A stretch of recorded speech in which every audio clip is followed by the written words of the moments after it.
cena vždycky bola, je aj bude jeden z najdôležitejších faktorov toho rozhodovania. Ale v momente, kedy tam prídu vlastne hráči, ktoré podstreľujú tú cenu, tak ľudia sa začnú obracať na kvalitu. Shopy, ktoré nemajú overené zákazníkmi, získavajú o mnoho menej toho trafiku. Začať zbierať tie recenzie čo najskôr, poskytnúť takú službu, aby ľudia mali motiváciu mi ten dotazník poslať naspäť a získať to overené zákazníkmi. To ma určite posunie niekam ďalej.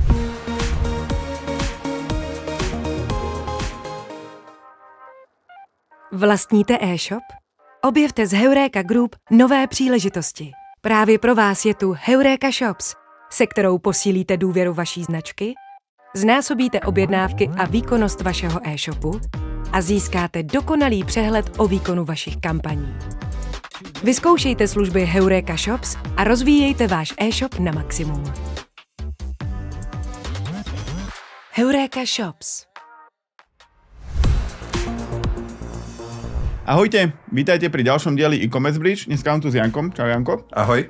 Janko je Group Head of Acquisition in Heureka Group. Aby to nebolo dosť dlhé, tak je to dosť dlhé. Každopádne, dneska sa budeme baviť o tom, akým spôsobom maximalizovať efektivitu spolupráci s Heurekou, lebo Heureku každý z vás, divákov a poslucháčov, určite poznáte. Je to porovnávač cien najväčší asi možno v Strednej Európe. Tak. Čo povieme? Tak? Povieme tak. Povieme tak, ale nie je to len porovnávač cien. Má viaceré možnosti, viaceré typy spolupráce, ktoré s nimi môžete mať a dneska sa práve o tom budeme baviť, akým spôsobom vyťažiť Heureku na maximum. Ja sa veľmi teším, lebo Janko robil aj v Google, takže vie aj rozprávať. Ako jeden z mála, alebo... To uvidíme, je to na posúdení každého diváka a poslucháča, ale verím, že sa dneska veľa dozvieme aj z pozadia Heureky, akým spôsobom fungujú. Janko avizoval, že mi veľa toho nebude chcieť povedať, ale ja si niečo určite domyslím, on mi to nepriamo potvrdí. Takže poďme na to. Tak ja by som začal tou veľkosťou, aby si to vedeli predstaviť. Určite by si mi nepovedal číslo z Google Analytics, ale ja som si pozrel SimilarWeb a tam je, že na Slovensku máte cez 7 miliónov návštev mesačne, v rámci Česka cez 20 miliónov dokonca. Koľko návštevníkov denne pošlete e-shopom, že aké to je veľké? V prvom rade ťa chcem oceniť, alebo teda dať ti kompliment za tvoju šikovnosť, lebo ako nepoviem ti čísla z Analytics, ale vytiahol si SimilarWeb, takže nemám na výber, len ti tie čísla samozrejme potvrdiť. Bohužiaľ nemôžem samozrejme dávať absolútne čísla, ale je to drvivá väčšina. Je to v pomere možno 2/3, povedzme, tých ľudí, ktorí navštívia Heureku, potom skončia na webe. Posledný rok, ako si už v tom úvode povedal, je to možno o niečo ponížené, keďže sme začali vlastne pracovať aj ako marketplace alebo fungovať aj ako košík a ako priamy predaj alebo nákup cez Heureku, takže tam je to o niečo zase ponížené, ale to si myslím, že sa budeme tomu venovať neskôr v rozhovore. A väčšina tých ľudí asi chodí priamo na tie podstránky tých produktov a stade sa preklikávajú.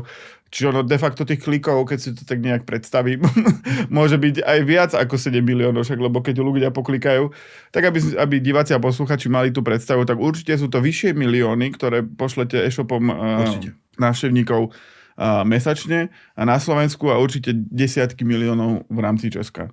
Určite je to tak. Dobre, a okrem toho porovnávania cien, aby sme hneď začali tú tému, čo sú také najväčšie veci, ktoré Heureka robí a bežne sa o nich nerozpráva? Lebo fakt to je ten porovnávač, dá sa tam XML feed, nejak to funguje, ale vy tam máte napríklad ten marketplace. Do akej miery sú tie ďalšie produkty zaujímavé pre e-shopy? Toto je veľmi dobrá otázka, pretože si myslím, že v tom kontexte tej Heureky sa väčšina toho trhu na nás pozerá ako na cenový porovnávač, ale máme už tam spomínaný priamy predaj alebo nákup, záleží z ktorého uhla pohľadu to zoberieme. Je tam, ďalej sme významný hráč na úrovni retail media, kde vlastne pôsobíme nie len ako inventory provider, ale vlastne ďalšia služba, ktorú môžu využiť, je napríklad CSS provider pre shopping. Sú tam potom rôzne dáta a celkovo ja by som to možno zaobalil do toho, že už není to len o tom porovnávaní cien, ale je to o tom, aby sme tú Heureku začali vnímať ako toho partnera pre e-commerce, preto či už sú to dáta, branding, priame predaje, traffic, už to v súčasnosti tá Heureka dokáže pokryť komplexne. Lebo ja som si všimol, že niekedy máte nejakú kategóriu, ja neviem, práčky, je tam banner, Whirlpool alebo niečo podobné. To v rámci spoluprác s e-shopmi alebo s klientmi, tak to riešite nejak separátne, že príde Whirlpool, že dobre, platíme vám, ja neviem, x peňazí za to porovnávanie ako také, tak poďme robiť nejakú brandovú kampaň? Je to jedna z možností. Na toto je u nás vyčlenené separátne brand sales oddelenie, ktoré spolupracuje so značkami.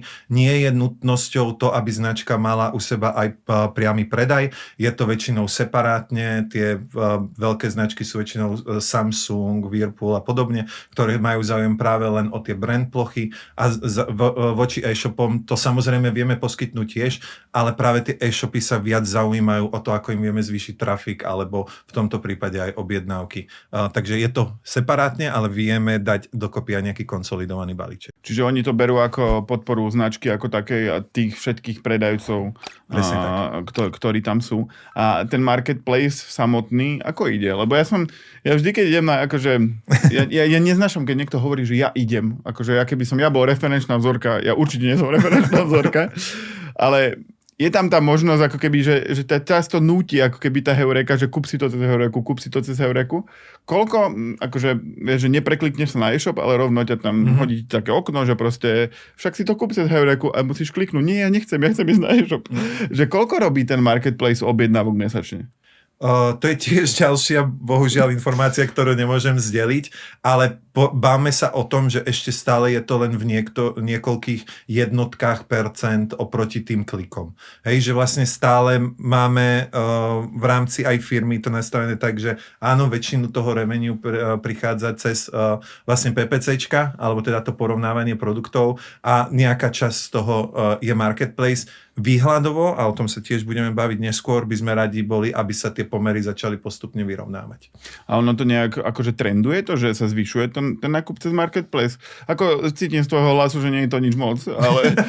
Nie, to zase ako by som nerád bol, keby to takto vyznelo, že nie je to nič moc. My sme s tým košíkom, alebo teraz a novodobý buzzword marketplace začali už v roku 2014.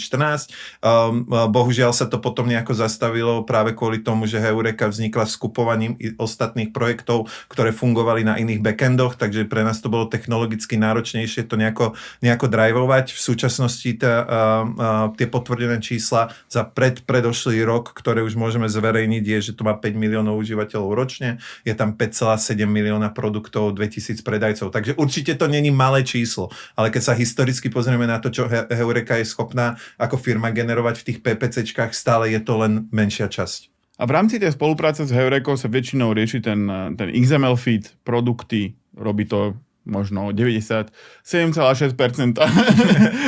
revenue, ktoré máte. Čo je vec, ktorú najviac podceňujú ľudia, keď idú do Heureky ako inzerent v rámci toho porovnávača cien? Čo podceňujú? Je to paradox, ale je to práve ten feed. Ako častokrát sa stretávame s tým, že tie feedy majú nedostatočnú kvalitu, že sú zle napárované produkty a potom tá Heureka proste nebude fungovať vo váš prospech. V momente, kedy si my naozaj dáme pozor na tú kvalitu feedu, na to, či správne informácie sa nám správne párujú v rámci systému Heureky, vieme sa baviť o nejakom výtlaku tej Heureky. Takže pre začínajúcich a takých stredných podnikateľov alebo e-shopy alebo projekty by som povedal, že naozaj si dať pozor na to, aby sme ten feed mali v čo najlepšej kvalite. My máme o tom popísané naozaj niekoľko veľa slovenčina moja, ale veľa článkov, ktoré sú inšpiratívne a vedia vám pomôcť a sú tam tie parametre. Máme na to podporu, ktorá vie potom upresniť tých ľudí. Čiže naozaj to, aby sa tie produkty z toho feedu správne párovali na tie produktové karty, považujem za najdôležitejšiu súčasť spolupráce a napadlo ma, aby som nehovoril len o tých malých a stredných projektoch, tak potom pre tie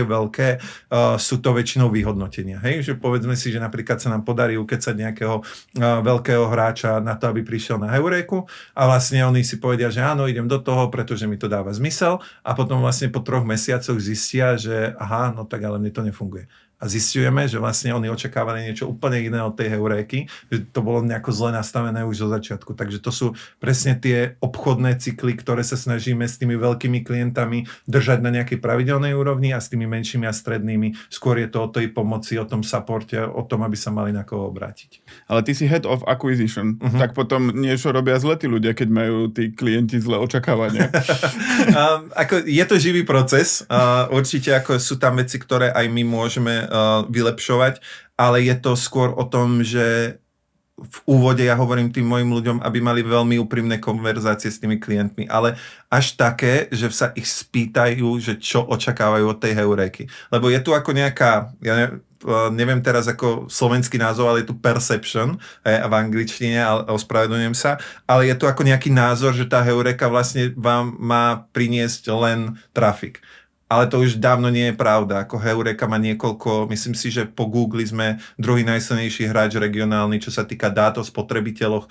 Sú tam tie brandové platformy, je tam ten marketplace, takže skúsme sa rozprávať o tom, čo ten e-shop potrebuje od tej Heureky a podľa toho párovať. Lebo teraz to máme samozrejme tak, že áno, idem tam, zalistujem tie produkty, ktoré častokrát ani nie sú správne zalistované a ten shop sa potom sťažuje, že vlastne ako nemá dobrý performance a bohužiaľ kvôli tej nízkej proaktivite zo strany e-shopu sa my o tom dozvedáme až potom, keď vlastne nám oni sa ozvú alebo dajú šťažnosť alebo vypovedia zmluvu, pretože nie sú spokojní s tým performance. Keď už si pri tých obchodiakoch, ako keby, ktorí akvirujú klientov, často sa stretávam s tým, že ako keby je averzia voči tomu zdroju trafiku, ktorý je z Heureky, ktorý je z ďalších porovnávačov cien, že vlastne chodia tam len tí ľudia, ktorí chcú ušetriť. Akým spôsobom to vysvetľujete klientom, že prečo ísť na Heureku, keď ja nemám záujem iba od tých ľudí, ktorí chcú čo najviac ušetriť? Dobrá otázka, túto otázku dostávame často a ja ju zodpovedám tak, že cena vždycky bola, je aj bude jeden z najdôležitejších faktorov toho rozhodovania. Obzvlášť teraz, keď tu máme hráčov ako napríklad Temu, ktorí vyslovene prichádzajú s disrupciou toho nášho marketu, kde podstreľujú ceny, navyšujú náklady na marketing cez Google a podobne. Takže nemyslím si, že tá diskusia by mala byť o tom, či cena je alebo nie je rozhodujúci faktor. Určite je. Dôležité je si teraz povedať, čo môžeme spraviť preto, aby sme vlastne namotivovali tých ľudí, aby nakúpili možno aj za vyššiu cenu.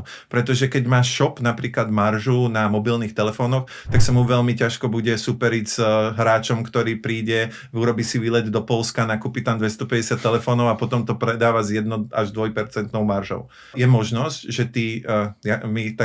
ja ich nazývam tak, že garážnici nebudú môcť poskytnúť taký level of service. A práve tá kvalita služby je to, na čo by sa tie e-shopy mali zamerať. Cenotvorba a sledovanie hladiny cien je veľmi dôležité. Ale v momente, kedy tam prídu vlastne hráči, ktoré podstreľujú tú cenu, tak ľudia sa začnú obrácať na kvalitu, pretože to, čo vidíme z dát z Čiech a Slovenska, je, že ľudia začínajú oveľa viac pri produktoch dennej spotreby sledovať špecifikácie a recenzie.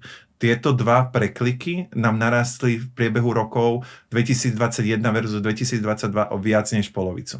To znamená, že ľudia majú naozaj, keď sa spĺňa nejaká ich mentálna hranica toho produktu alebo ceny toho produktu, tak majú tendenciu sa pozrieť na to, že pozriem si špecifikáciu, pozriem si tie recenzie a podľa toho sa rozhodnem. Preto je dôležité, aby tam tie správne dáta boli. Lebo akože základ toho trafiku aj všetkého je tá karta produktu. Sú tam zvýraznení, ktorí zjavne platia viac za kliky, lebo nie sú najlacnejší, ale sú prví. A potom je ten listing tých od najlacnejšieho po najdrahší. Väčšinou sa zrejme ľudia pozerajú aj na, že keď už sa nepozerajú len na cenu, že to už je preč asi ten čas, kedy kliknem na prvého bez ohľadu na to, že aké má hodnotenia alebo čokoľvek iné. Čo okrem zbierania dobrých recenzií vie urobiť človek, teda inzerent, aby bol viditeľný v rámci toho listingu? Lebo často sú tam nejaké doplnkové veci, že to tam tak pekne svieti, že máš tam mobil a že plus zdarma, alebo niečo podobné. Že do akej miery toto využívajú klienti, aby boli viac viditeľní v tom akože search engine result page v tých výsledkových listinách tých produktov? Určite jedným z prvých krokov, a toto je skôr pre ako začínajúci projekt alebo projekt, ktorý to doteraz nemá, je ten badge overený zákazníkmi. Opäť z dát vidíme, že vlastne tie shopy, ktoré nemajú overené zákazníkmi, to znamená, nemajú počet recenzií, myslím, že to časové okno je 60 alebo 90 dní na úrovni 90%, 95%, tak vlastne získavajú o mnoho menej toho trafiku. Takže ja by som sa snažil naozaj začať zbierať tie recenzie čo najskôr, poskytnúť takú službu, aby ľudia mali motiváciu mi ten dotazník poslať naspäť a získať to overené zákazníkmi. To ma určite posunie niekam ďalej a potom akákoľvek odlišnosť, ale myslím si, že ľudia v súčasnosti, tak ako si už povedal, už to nie je len o tom, že prídu a kliknú na tú najlacnejšiu ponuku. To overené zákazníkmi si myslím, že je ako signifikantná výhoda, pretože napríklad na shopy, ktoré nie sú označené ako ja nechcem povedať dôveryhodné, ale týmto ako verified by customer badgeom, aby sme do toho zase pridali trošku angličtiny, tak vlastne získavajú traffic len napríklad v jednonabítkach, hej? Alebo teda v produktových kartách, kde je len jedna tá firma. Takže vlastne myslím, že overené zákazníkmi a potom následne motivácia tých zákazníkov, aby vám posielali tie recenzie alebo dávali tie recenzie. A možno taká tretia je robiť občas nejaké kampane, ako naozaj sa skúsiť, lebo tá Heureka nefunguje v rámci nejakého sila, hej, my nefungujeme v bubline, samozrejme, keď ľudia o vás majú povedomie z rôznych kanálov, tak potom, keď si vás aj nájdu v rámci toho zoznamu, alebo majú s vami pozitívnu skúsenosť, tak je to potom oveľa ľahší predaj. Predpokladám, že tam hrajú rolu zase tá kvalita dát, aby som mal správnu, odkedy je doprava zadarmo, aby som vedel povedať, že keď mám dopravu zadarmo a ten produkt stojí viac ako 50 eur, tak asi je tam tá doprava zadarmo už na ten konkrétny produkt. Prípadne, či je tam zásielkovňa, či je tam paketa. Odporúčal by si napríklad taký, že nazval by som to, že hack alebo niečo podobné, že vlastne to, že aký je darček k produktu, sa viaže k tomu, čo je v tom XML feede, predpokladám.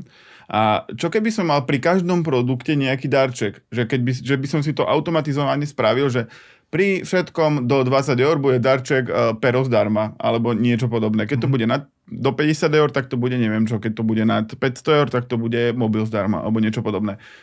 Je to niečo, čo môže fungovať, nehovorím, že nie. Podľa mňa, ale by sme to mali ísť v tom poradí, hej? Naozaj snažiť sa získať to OZ-ko, to overené zákazníkmi, následne sa vlastne začať rozprávať o tom, že či sa ja pohybujem v tých pozíciách, ktoré chcem, lebo predstavme si, že na iPhone je tých ako ponúk 25, to znamená, že vlastne kde sa ja tam radím, a vlastne potom ďalej je vychytávka takýchto vecí. Určite to možné je. Nerobil by som to štýlom, že teraz idem na všetky svoje produkty dávať takúto výhodu, ale skúšal by som si to na nejakých ako mojich populárnych produktoch formou a nejakého AB testu. Ale myslím si, že ako uškodí to určite neuškodí. Otázka je, či tí ľudia budú o mne mať dostatočné povedomie na to, že si tam všimnú, že tam je napríklad pero zadarmo, alebo kľúčenka, alebo nejaký iný benefit. Oveľa väčšiu váhu alebo oveľa väčšiu hodnotu by som videl v tom, aby sme sa uistili, že v momente, kedy ten človek sa odklikne z tej Heureky preč a vlastne zaplatím za ten klik, tak odchádza na stránku s tým produktom. To je tiež ďalšia z chýb, ktorá sa častokrát deje. Napríklad je to nalinkované na nejakú ako úplne inú stránku, kategorickú stránku a to nám potom zvýšuje vlastne ten bounce rate, ktorý vlastne vy zaplatíte ten klik, ale v konečnom dôsledku sa to neodzrkadlí na nejakom vašom výkone. Tak diváci a posluchači, počuli ste, že tento môj nápad na hack, Janči povedal, že by to neskúšal. Niekto z vás určite bude môjim hrdinom a vyskúša tam dať pera zadarmo pre všetkých. Ja som nepovedal, že by som to neskúšal. Myslím si, že tým, že poznám trošku aj pozadie tých spoluprác, tak si myslím, že pero zadarmo je v nejakej priorite na nejakej úrovni asi 3. kategórie, pretože keď sa pozrieme na tie účty jednotlivé, tak si myslím, že tam je oveľa väčší priestor na zlepšenia, ktoré nemusíte nakupovať pera zadarmo, ale stačí naozaj si zaplatiť nejakú službu alebo poradiť sa s nejakým externistom, aby ste to vylepšili a to vám podľa mňa prinesie oveľa väčšiu hodnotu ako pero zadarmo. Alebo vymyslíte niečo lepšie ako pero zadarmo a lacnejšie ako pero. Napíšte do komentárov. Dobre, ja by som sa vrátil k tým recenziám, ktoré sme už do veľkej miery načrtli. Základom je to proste posielať ten dotazník, vyplňte nám dotazník, zmilujte sa, proste potrebujeme recenzie, potrebujeme byť overení zákazníkmi. Čo okrem toho môže e-shop pre tie recenzie robiť? Pretože toto je v princípe lineárne. Pošlem dotazník, vyplňa, nevyplňa. Asi ich už nejak bombardovať, že zmiluj sa, vyplň, to už asi sa nebude robiť a diať. Ale ako môžu pristúpiť k tým recenziám ešte trošku kreatívnejšie? Ja si myslím, že jedna z takých najpoužívanejších metód je motivovanie k tomu, aby aby ten človek vyplnil ten dotazník. Stretol som sa s tým, že ľudia vlastne ako dávajú zľavy na ďalší nákup, čo vlastne ako odporúčam v momente, kedy naozaj potrebujete nazbierať tie recenzie na začiatku. Potom sú rôzne firmy, ako napríklad Testujto, ktorí vlastne ako spolupracujú s menšími až strednými influencermi, ktorí vlastne musia stať Myland a vlastne zároveň ponúkajú takú možnosť úprimnej recenzie. Takže myslím si, že keď firmy sa začnú orientovať týmto smerom a naozaj si dajú pozor na to, aby tá kvalita toho produktu a kvalita tej služby bola vysoká, tak si myslím, že ako toto sú také 3 dôležité faktory, ktoré im v tom zbieraní tých recenzií môžu pomôcť, lebo už teraz je to také, že človek pristane mu to do toho e-mailu a on sa pýta ako, prečo by som mal. A ja ho musím nejako motivovať. Buď ho musím motivovať tým, že ho uplatím v rámci nejakej ďalšej zľavy, alebo ho musím motivovať tým, že mu dám dôvod, a to je tá obrovská spokojnosť s tou službou a tým produktom. Nič ako ostatné si myslím, že neexistuje. A k tým plateným recenziám, akože nechcem to nazývať, že platené, to je skôr pre divákov a poslucháčov, to sú tie akože kvázi odborné recenzie, za ktoré sa musí zaplatiť, ale proste sú to recenzie, ktoré odporúčajú zákazníkom. Vieš, ja som napríklad pozeral recenziu, ktorá nebola od človeka, že bola tam, kúpal som si kameru do auta a bola tam relatívne málo recenzií na to, aby som si povedal, že je to OK k tomu produktu, ale boli tam 2 recenzie od influencerov, respektíve nejakých YouTubeových kanálov, kde recenzovali tú kameru. A to bolo zjavné, že to je zaplatené, ale proste ukázali tam tú kameru a ja som si povedal, že good enough, že proste OK, že kúpim si tú kameru. Akým spôsobom fungujú tie platené recenzie? To si musím nejak zaplatiť, aby som si ich tam mohol dať? Alebo ako to je? U nás je to ošetrené tak, že dostávajú dotazník len ľudia, ktorí vlastne majú zakúpený ten produkt. Tým pádom vlastne vieme garantovať to, že ten človek prišiel, odskúšal a podobne.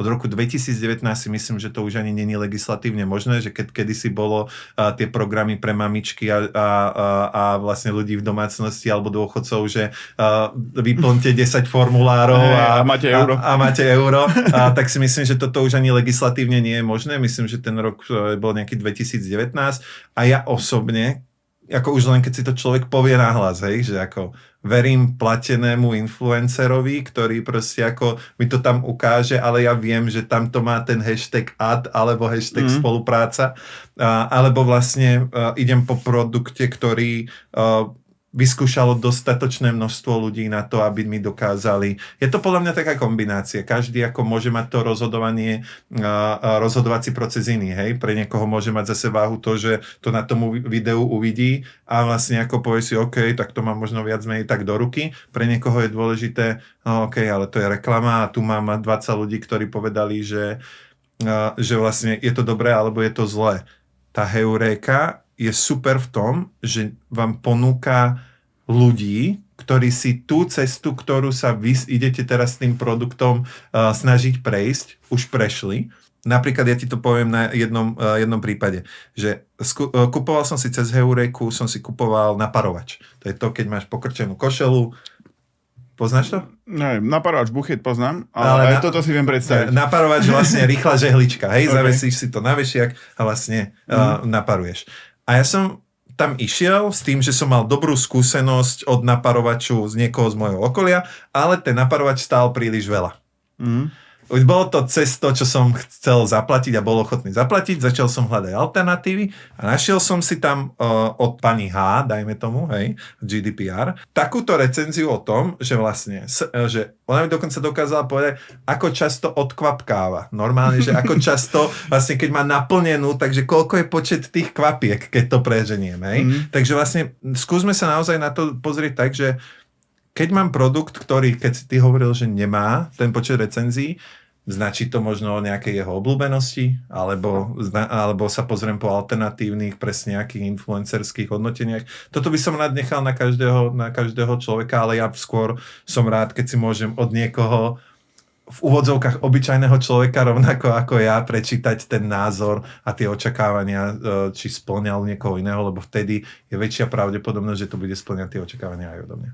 Predstav si taký scenár, že ja som výhradný dovozca proste niečoho na Slovensku alebo do Česka, akože v Európskej únii to už nie je také úplne jednoduché byť výhradný dovozca, ale dajme tomu, že je v mojom záujme budovať nejakú značku, ktorá je špecifická v nejakom segmente a ako s tými kamerami do auta. Tak proste nemáš tam, že 40 recenzií, jak proste keď si kupuješ, že neviem čo, proste nejaký vysávač, ktorý má každý doma. Tak je v tvojom záujme, ako keby buď dodávateľ alebo priamo značky, mať tam tie recenzie. Ale nie len predajom, že proste ty to nevieš nejak viac hrotiť, aby ste tam mal viac tých prírodzených recenzií, ale chceš tam mať tie akože neprirodzené, sponzorované. Oni sú normálne, že oddelené, tuším normálne, ako keby v rámci Heuréky, že to jasne vidí, že to není ako keby tá prírodzená recenzia. To je zadarmo, alebo ako sa to tam pridáva? Že ja keby som bol distribútor tých kamier, ako ja si zaplatím influencera, alebo mám nejaké video s recenziou, ako ju tam dám na tú Heuréku? To je detail, v ktorom nie som, takže nedokážem toto. Toto ti úprimne poviem, že nedokážem na toto odpovedať, ako sa tam tie videá dostávajú, pretože nie som takto technologicky deep na to, aby som ti vedel povedať, že toto príď, takto to zaklikni. Je to možné a každý by si mal z pohľadu tej svojej stratégie uvážiť, či ja sa dokážem k tým recenziám nejako dostať v budovaní napríklad povedomia o tej značke alebo o tom produkte, bez toho, aby som musel platiť niekomu za recenzie.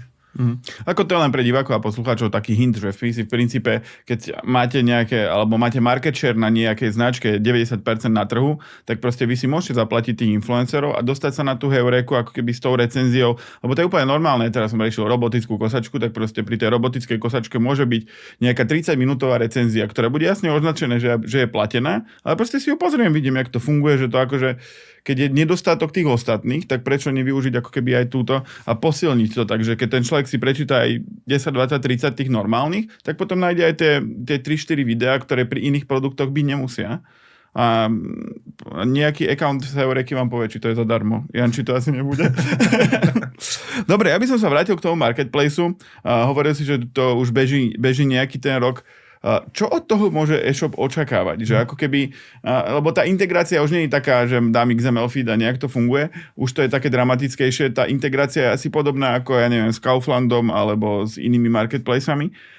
Čo od toho čakať číselne? Samozrejme záleží od segmentu a všetkého ostatného, ale keď tak by general, že mám e-shop, ktorý predáva relatívne bežné veci, že môžem od toho očakávať čo? Že na základe čoho to viem nejak odmerať?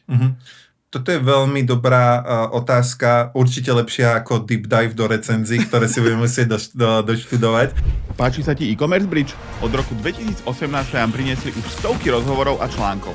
Nezabudni sa prihlásiť na odber newsletterov, rozhovorov na podcastoch alebo YouTube, prípadne nás sleduj na sociálnych sieťach. Veľmi nás to poteší, podporí to našu prácu a taktiež budeš neustále v obraze. Denne vydávame niekoľko noviniek a nechýbajú ani rýchle správy e-commerce bridge now. To všetko pripravujeme pre vás, našich divákov a poslucháčov. Okrem toho pre teba máme prichystaný špeciálny newsletter s domenami, ktoré expirujú, katalóg overených firiem a aj expertné články, kde sa dozvieš najnovšie témy spolu s názormi od tých najlepších z oboru. A nezabudni, aj v tomto roku máme 11 e-commerce konferencií po celom Slovensku. Tešíme sa na teba priamo na mieste alebo na online streame, ktorý je pre teba úplne zadarmo. Oproti tomu PPCčku môžem očakávať hotové objednávky. My sme robili, myslím si, že rok dozadu, alebo rok a pol dozadu sme robili vlastne prieskum, kde sme sa tuším tisícky e-shopov, ktorí využívali u nás Marketplace, pýtali, či videli nejaký ako nárast v rámci teraz už počtu objednávok a v priemere to vychádzalo na 25%. 25% nárast. Samozrejme, disclaimer je, že záleží od sortimentu, ktorý predávate, od konkurencie, od ceny a od všetkých týchto rôznych faktorov. Dôležité je si pri tom zvažovaní toho marketplaceu položiť otázku, čo ja od tej Eureky čakám. Čakám od toho to, že budem vlastne dostávať od Heureky návštevníkov, alebo čakám od toho to, že alebo očakávam od Heureky pomoc s objednávkami. A potom už sa vieme baviť o tom, že či je to pre vás hodné PPC alebo Marketplace. V ideálnom prípade ja hovorím, že je to oboje, že to nie je niečo, čo sa navzájom vylučuje, ale aby sme sa dostali k tomu Marketplaceu. Ono to bolo kedysi košík, my sme sa naskočili na vlnu Marketplaceu. U nás je to vlastne v B2C komunikované ako kúpiť přes Heureku alebo nakúpiť cez Heureku a potom je to ako predaj cez Heureku.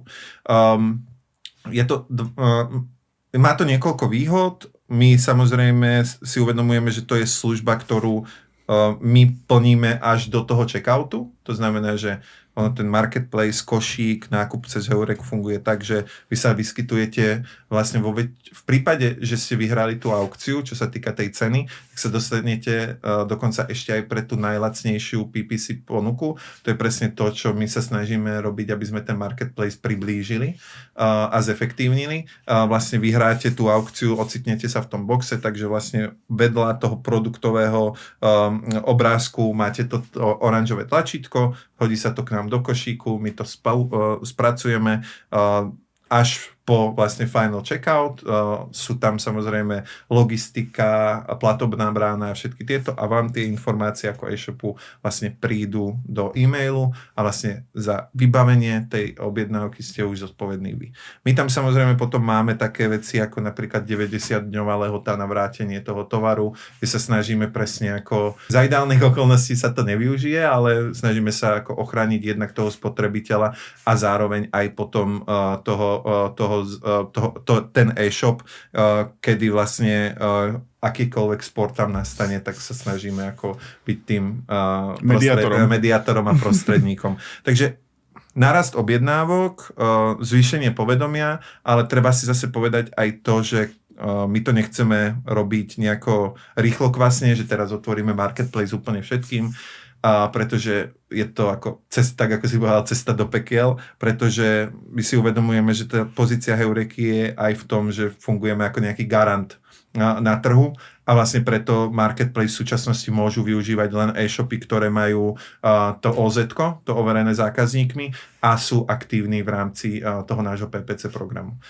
Takže vlastne funguje tam aj nejaká ochrana toho spotrebiteľa a nejaká ako gatekeeper funkcia naďalej pretrváva tej Heureky. A koľko to stojí? Že je to také štandardné, že máte niekde zaradený ten produkt a proste pneumatiky asi nemajú takú províziu pre vás ako, ja neviem, nejaké výživové doplnky.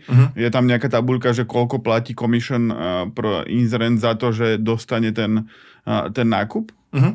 Je to verejný cenník, ktorý je presne tak, ako si povedal, kategoricky vlastne rozdelený a je verejne dostupný na stránkach či už českých, alebo slovenských, alebo maďarských, alebo rumunských Heureky, kde si človek môže podľa svojej kategórie pozrieť, ale v momente, kedy sa dostanete s nami do kontaktu, tak a nebudete náhodou vedieť, či spadá váš produkt pod tú alebo pod tú kategóriu, čo by ste z produktového feedu mali vedieť, ale vlastne vtedy vám ten človek na tej druhej strane pomôže s tým, že za Marketplace zaplatíš toľko a toľko to.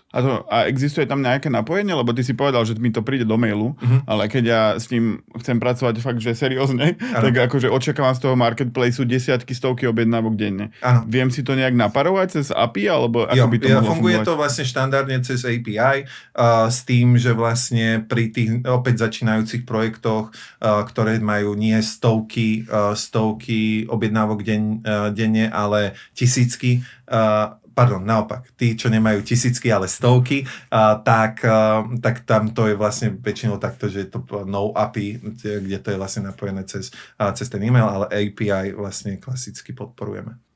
A tie nejaké, ja neviem, ShopTety a Áno. všetky tieto veci, to majú to priame napojenie, že už akože nemusím riešiť, len proste sa mi to udieva. Áno, ShopTet je jeden z našich kľúčových partnerov, zároveň aj Baselinker. Tam sa už v súčasnosti veľmi blížime k tomu, aby sme mali tzv. One-click adoption, kde sú to vlastne dva zintegrované systémy a na to zapojenie mi stačí jeden klik.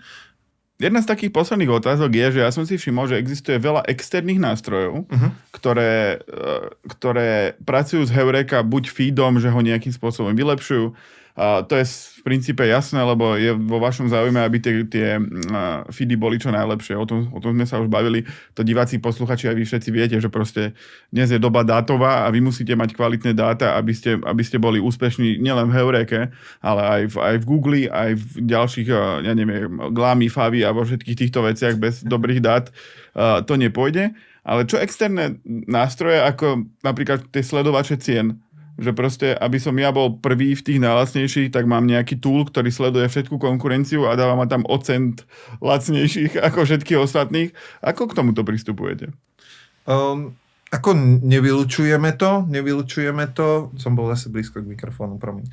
Nevylučujeme to, dokonca myslím si, že Deceivo je aj súčasťou veľmi blízko spolupracujúcich firiem, to je práve firma, ktorá poskytuje toto, uvedomujeme si, že ten dynamický pricing je stále niečo, čo je veľká téma, ale zároveň sa snažíme šíriť tú osvetu, ktorú som v tomto rozhovore už niekoľkokrát povedal, nezamýšľať sa nad tou cenou, ktorá vlastne je smerodajný faktor určite, ale nie ako jediný. Takže práve kvalita dát, Mergado, dynamický pricing, Deceivo, sú to všetko služby, ktoré majú na tom trhu zmysel. My sa snažíme s nimi aj nejako spolupracovať v rámci či už toho napojenia kvality dát alebo toho dynamického pricingu. Ja by som chcel len povedať, že to je ako jedna z tých vecí, ktoré treba mať ako e-shop pokryté, nie je jediná.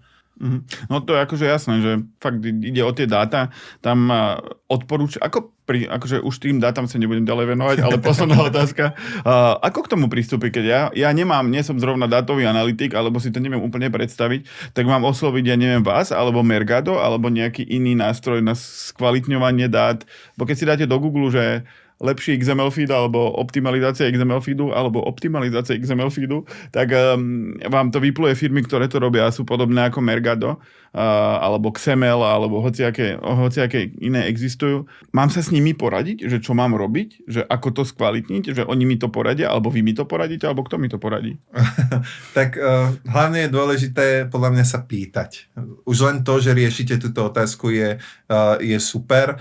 Myslím si, a opäť to zoberiem tak možno trošku filozofickejšie, a to je, že v akom štádiu toho e-shopu sa ja nachádzam. Som ochotný, a toto by mohla byť kľudne platená recenzia na týchto partnerov, ale bohužiaľ nie je, som ochotný investovať čas, peniaze do výuky o tom, aby som si tie dáta mohol nastaviť sám. Som ochotný investovať čas, peniaze do dátového analytika, keď už mám na trhu relevantne dobré riešenie, ktoré vlastne mi dokáže v tomto poradiť. Pre mňa osobne sú čas peniaze a keď potrebujem, tak by som sa radšej išiel poradiť. My v rámci podpory samozrejme máme niekoľkých partnerov, ktorí tí ľudia môžu využiť, ale nedávame to, že Heureka, musíš využiť toto. Existuje teraz v súčasnosti naozaj niekoľko aj partnerov, ktorí vlastne dokážu to robiť pomocou AI a podobne, takže v tomto prípade by som odporučil sa namiesto toho investovania do toho sebavzdelávania alebo do nejakých HR kapacít na úrovni dátových analytikov, poobhliadnúť sa, či pre mňa na tom trhu neexistuje nejaká cost-effective spolupráca, ktorá ma môže zase posunúť o niekoľko levelov dopredu. To by som len akože ukončil túto tému kvality dát. Veľa z vás divákov a poslucháčov sa zaoberá tým, že či ma stojí doprava 3.10 alebo 3.05 alebo 3.15, vy sa musíte zaoberať kvalitou dát. Je tá doba dátová, ako som hovoril, a to vám pomôže nielen na Heureka, ale na všetkých ostatných platformách. Proste, čím máte kvalitnejšie dáta, tým ste lepší ako konkurencia a takýmto spôsobom sa doťahuje na všetky tie marketplacy, Temu a neviem čo všetko, proste tou kvalitou dát, lebo vy môžete byť aj relatívne malí, ale môžete mať tie dáta najlepšie a proste ich budete prekonávať, lebo to tak proste je, tie systémy, algoritmy, všetko bude vedieť práve s vami robiť najlepšie. Ja ešte k tomu mám takú otázku, že často sa stáva, že príde nejaký veľký klient, ktorý ale paradoxne má, ja neviem, na prd ten XML feed, alebo nemá vôbec ten XML feed, ale je to veľký klient, ktorý má nejaký z roku 95 CSS či CSV export alebo niečo podobné. Ako k tomu pristupujete, keď chcete ho prachy, jasné, že? Ale ako k tomu pristúpite, keď on to niekedy ani nevie, ako keby urobiť ten feed správny, tak to urobíte za ňoho, alebo nejak manuálne ho naparujete, alebo čo sa tam deje potom? Toto je situácia, ktorá ma neprestáva prekvapovať, pretože považujem český a slovenský market, alebo teda market vlastne za jeden z najvyspelejších, čo sa týka e-commerce. Stále tam nájdeme hráčov, ktorí sú pomerne veľkí a naozaj majú ako dosť medzerí v týchto veciach, ktoré si povedal. To len tak ako na úvod. My na toto máme vytvorené špeciálne oddelenie, ktoré sa vyslovene orientuje na enterprise klientov, takže tam zároveň ten obchodný cyklus je absolútne odlišný od tých pravidelných, kde vlastne my máme samozrejme ako konzultantov, ktorí sa tomu rozumejú, vieme tam pomôcť s nejakými kapacitami na našej strane, nejakým vytvorením nejakých manuálov a podobne. Takže pokiaľ sa jedná o biznis alebo o hráča, ktorého chceme na tej heuréke, tak si myslím, že tá škála toho, ako sa dohodnúť, sa nám o trošku viac otvára ako pri tých menších podnikoch, kde to je skôr ako o tej podpore v rámci formou nejakých článkov alebo našeho call centra napríklad. Čiže keď som aj veľký, ale mám prachy a nie som úplne technologický, tak nejak sa to urobí. Vždycky, keď máte prachy, tak sa to nejako urobí. Kapitalistické okienko. Poďme ďalej. Nakoniec by som sa tak povenoval takej téme, že Heureka versus Google. Dokonca je to doslova versus v rámci nejakých súdnych sporov. Heureka akože v minulosti kráľovala ako keby tomu organiku. Nebol Google Shopping, bolo menej reklam v rámci organiku. Oveľa ľahšie sa vám zrejme získavala návštevnosť. Asi ste neboli moc šťastní, keď prišiel ten Google Shopping na Slovensku a do tých ďalších krajín. Tak úplne šťastní sme neboli, ale zároveň to nie je niečo, čo postihlo len Heuréku. Hej? Ono to bolo niečo, čo vlastne na jednej strane samozrejme prospelo trhu ako takému, ale upozadili sa napríklad cenové porovnávače a to je jeden z dôvodov, prečo vlastne si to nazval správne versus. My nazývame Google, že to je taký náš frenemy, kedy vlastne na jednej strane je to náš dodávateľ a na druhej strane si myslíme, že je nefér, aby zneužíval to svoje postavenie v rámci shoppingu a vlastne takto to pretrváva doteraz. Myslím si, že by to malo byť oveľa viac voľne prístupnejšie. Dokonca z dát vyplýva, že tie ponuky na tom v rámci toho shoppingu sú o 8% drahšie ako ponuky na cenových porovnávačoch. A vlastne Google neužíva svoju dominantnú pozíciu a zaujímavé je, že oni to nerobia len v rámci ako shoppingu, ale robia to už aj napríklad v rámci hotelov, hej, kde vlastne ako Booking je vo veľmi podobnej situácii, kedy sú to jedni z najväčších dodávateľov, pre nich najväčších dodávateľov a majú fakt multiregionálnu spoluprácu na úrovni Google, ale na druhej strane ten Booking nemá prístup do toho ich hotel ads, alebo ako to nazvali.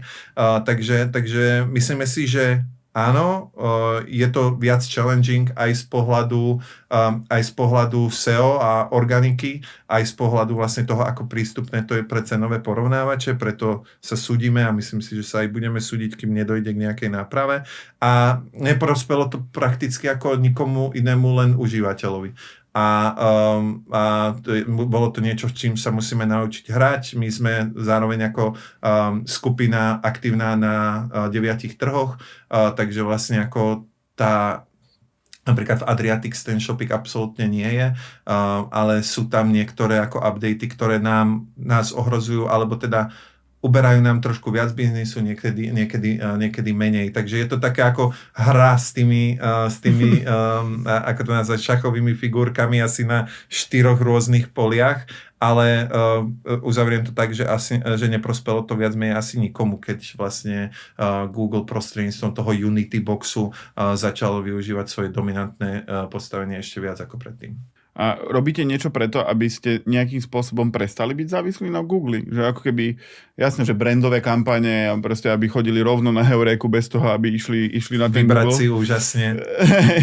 Takže je niečo, čo nenapadne človeka a robíte to, aby ste na tom Google neboli tak závislí?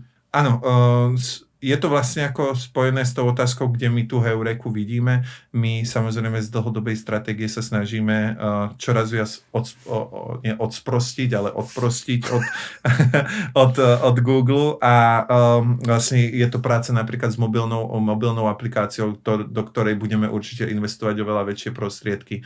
Je to priamo vlastne aj samotný marketplace, aby sme dokázali tých ľudí vlastne naučiť na to, že na tú Heuréku neprídem a neodídem z nej, ale vlastne ostanem v tom environmente. A potom je tá komunikácia vybrať úžasne, pretože ja si myslím, že to je presne to, čo tí ľudia myslím e-shoperi častokrát nevnímajú, že vlastne tá Heuréka tým, že investuje obrovské peniaze do toho marketingu, tak vlastne my, keď si zoberiete tie typy jednotlivých marketplaceov, sme tí, ktorí neupozaďujú ten brand toho e-shopu.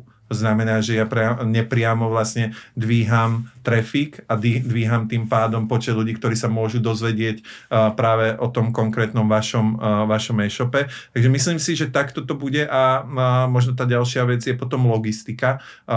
Neviem, či posluchači alebo diváci vedia, ale my sme vlastne pomerne nedávnom kúpili Balíkobot. Takže tá naša vízia je čoraz väčšia integrácia práve logistických riešení. Chceli by sme v budúcnosti byť tzv. Proxy provider, kedy vlastne budeme mať vlastné logistické riešenie, ktoré potom následne budeme môcť ponúkať tým daným e-shopom. A toto sú všetko kroky, ktoré tá Heuréka robí preto, aby sme boli bližšie nielen spotrebiteľom, ale aj tým partnerom. Že z marketingového hľadiska sme zakončili tento rozhovor ako všetky, že treba budovať brand. Odprosťovať sa od Google alebo nejakých dominantných dodávateľov trafiku, ako je Heuréka. Takže Janči, ja ti ďakujem za rozhovor. Ďakujem za pozvanie. Verím, že sme divákom a poslucháčom trošku vysvetlili, akým spôsobom viete vyťažiť z Heuréky viac a vidíme sa pri ďalšom rozhovore. Ahojte.